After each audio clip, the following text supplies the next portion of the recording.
Paano ka nga pala, napadpad dito?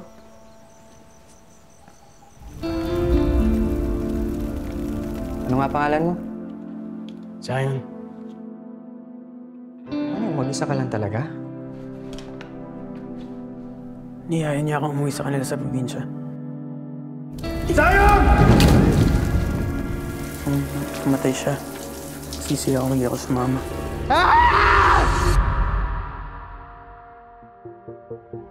Wala akong tiwala dito sa kasama mo. Kaya pagdating natin dun, boys, bahala ka na mamili kung kanino ka sasama.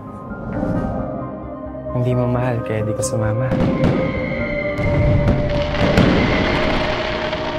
Yun nga eh. Mahal ko.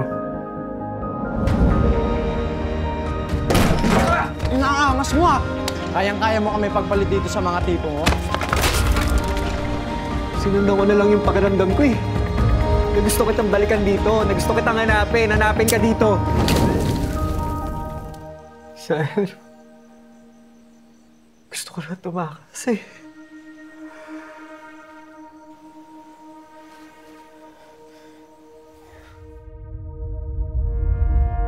Ayaw mo bang nandito ako?